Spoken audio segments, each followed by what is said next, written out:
nous avons souligné quelques conseils pour l'accueil du mois de Ramadan et nous avons cité 4 ou 5 conseils qui doivent être présents dans la vie du jeûneur pour ne pas rater les mérites de ce mois-là. À savoir la question de l'intention et la volonté ferme de faire le bien pendant ce mois-là, le repentir, la lecture du Coran ou l'écoute ou la lecture de livres en relation avec sa religion. Nous avons cité l'aumône, quelle que soit la nature de cette aumône, que ce soit en bien ou que ce soit de l'aide, avec le temps et de l'énergie. Et l'invocation, nous avons cité aussi l'invocation. Et pour rajouter, il faut toujours avoir présent à l'esprit la valeur du temps que nous vivons. C'est un temps rarissime. Attention, Ramadan est un temps rarissime. Nous avons déjà cité des mérites et des faveurs de ce mois-là et de ce temps-là. C'est le mois du Coran par excellence. C'est un mois choisi par Allah subhanahu wa ta'ala pour les croyants.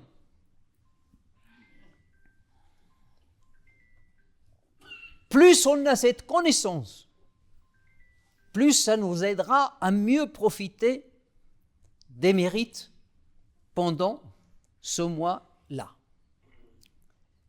Il faut savoir qu'une des spécificités du jeûne pendant ce mois-là, c'est qu'il est attribué directement à Allah subhanahu wa ta'ala. Dieu dit, chaque œuvre est à celui qui l'a fait, c'est-à-dire la récompense est connue d'avance. Il est quantifié. Excepté le jeûne, il est à moi. Cet acte de jeûner pendant ce temps-là, rarissime, il est à moi. Et je m'en charge proprement pour le récompenser. C'est-à-dire la récompense du jeûne, personne ne la connaît. Il n'est pas quantifié. Une bonne action vaut 10 ou vaut 100. Non, personne ne la connaît. Comme la patience et l'endurance. Oui. Ceux qui endurent auront leur rétribution sans compte, sans compter. Il se trouve que le mois de Ramadan, on l'appelle le mois de l'endurance, le mois de la patience. Shahru as-sabr.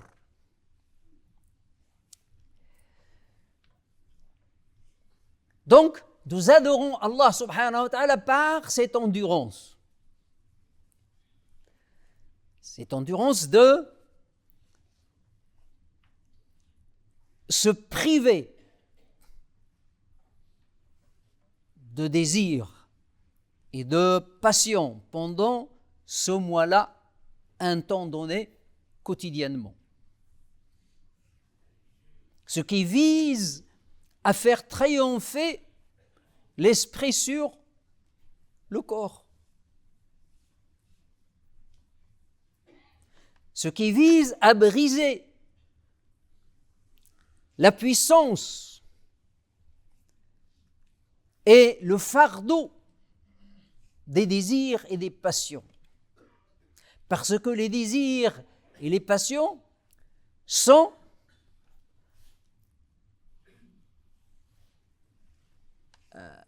le canal à travers lequel le shaitan influe et affecte la personne. Chaque désir est une porte ouverte pour Shaitan. C'est un désir matériel. Donc les désirs charnels sont des portes ouvertes pour l'action de Shaitan, l'ennemi premier. Et le jeûne consiste à réduire ces ouvertures, voire à les fermer. Et là, vous comprenez le sens du hadith du prophète sallallahu alayhi wa sallam. Quand le mois de Ramadan arrive, les portes du paradis s'ouvrent et les portes de l'enfer se ferment et les diables, les shaitans, sont ligotés. C'est dans ce sens-là. Le prophète alayhi salatu wa sallam dit, Shaitan circule, c'est-à-dire l'effet de Shaitan. Il circule dans l'être humain comme le sang circule dans les veines. Donc rétrécissez donc les canaux de circulation par le jeûne. Donc c'est un mois d'effort. C'est un mois d'effort, de jihad. Un effort fourni, ferme.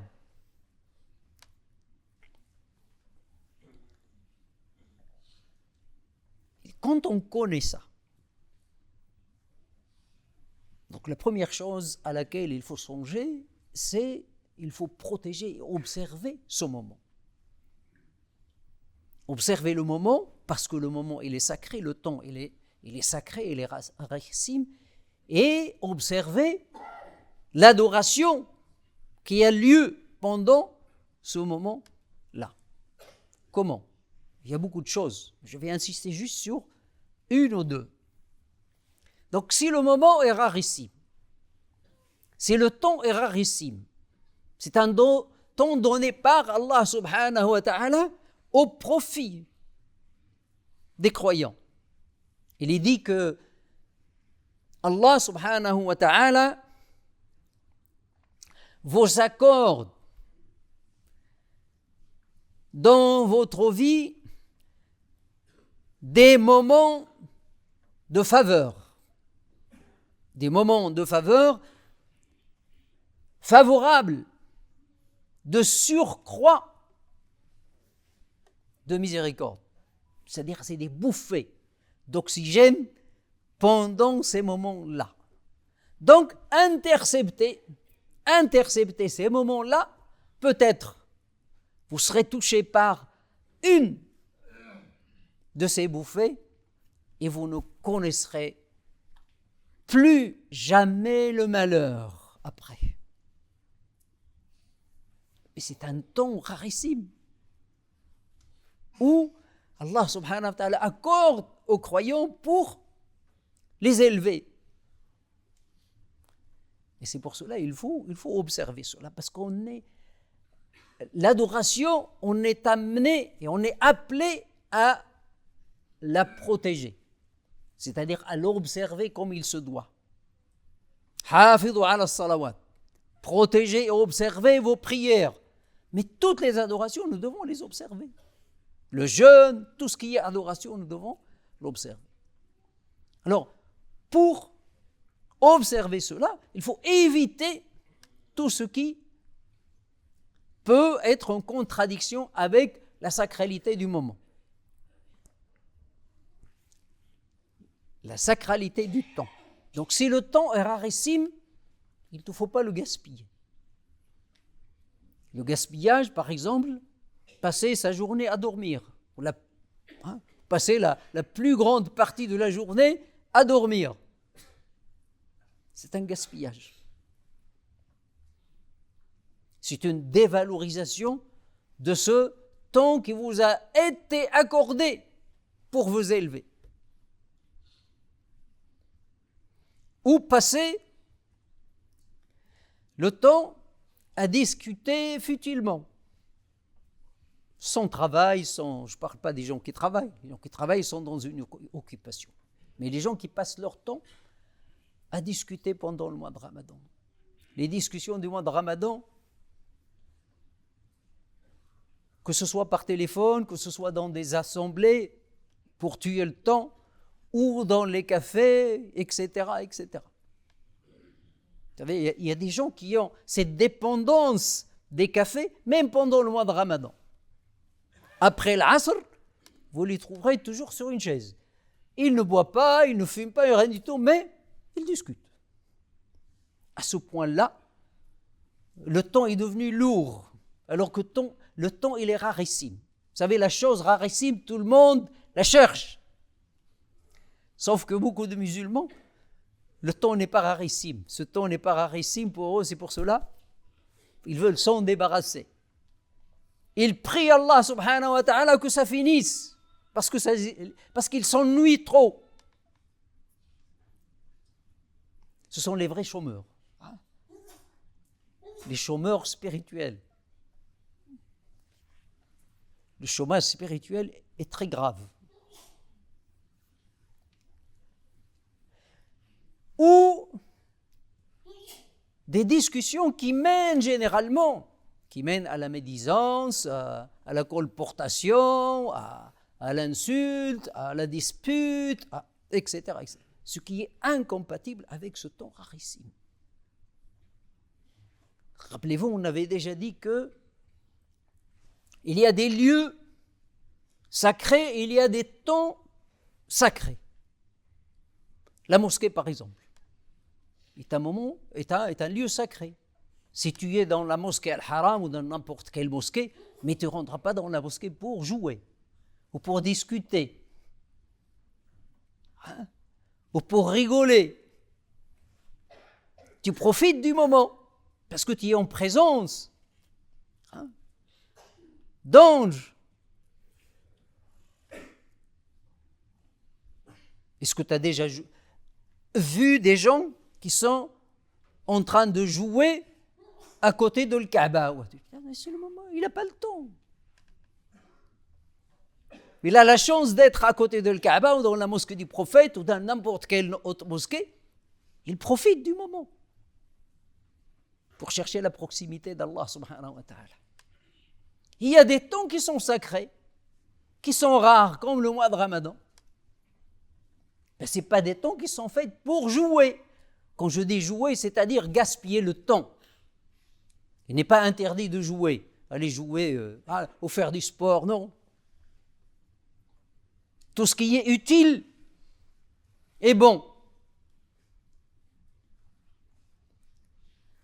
Ou bien gaspiller ou passer les nuits à regarder des films. Ça, c'est le comble.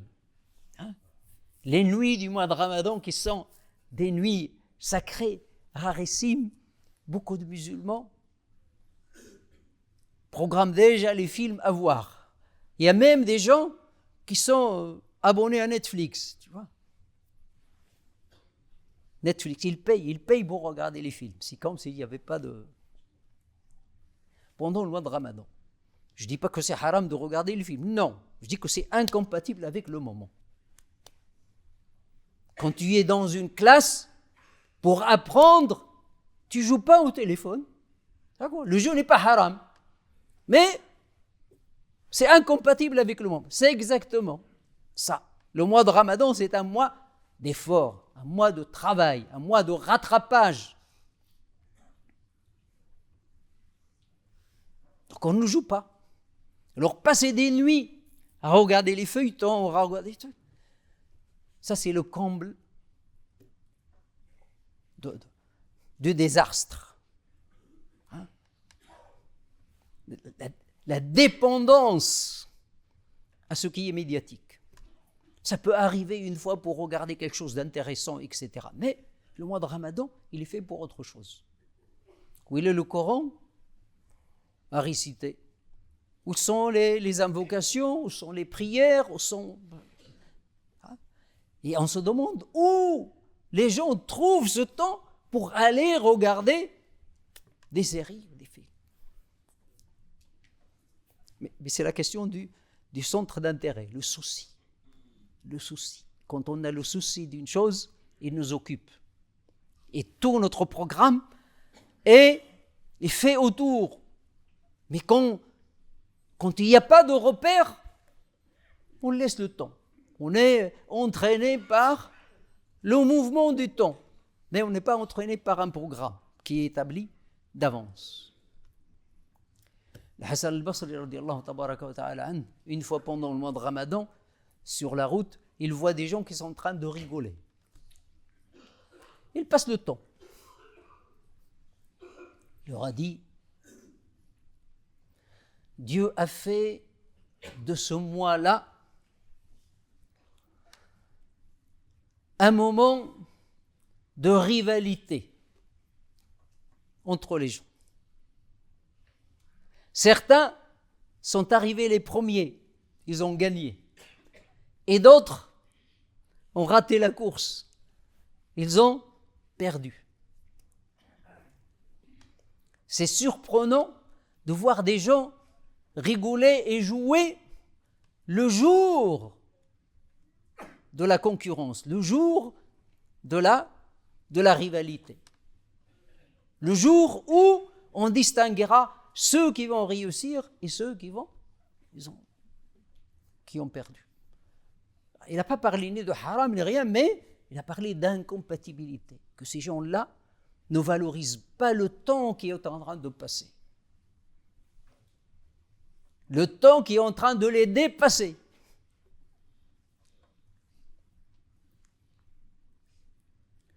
Donc, nous devons valoriser le moment. Sinon, on va sortir de ce mois-là bredouille. Comme dit le prophète sallallahu alayhi wa sallam, malheur à celui, ou bien quelle perte pour celui qui accueille le mois de Ramadan et à la sortie du mois de Ramadan, il n'est pas pardonné. Il n'a pas cherché le pardon. Il n'est pas pardonné. Le mois de Ramadan, c'est le mois du pardon. Le prophète sallallahu alayhi wa sallam dit que c'est une chance pour le musulman. C'est là la chance de vivre un Ramadan. Et il n'est pas pardonné, c'est qu'il y a un problème. C'est ça la perte. Raghima anfu, que sa main tombe, ou que son nez touche le sol.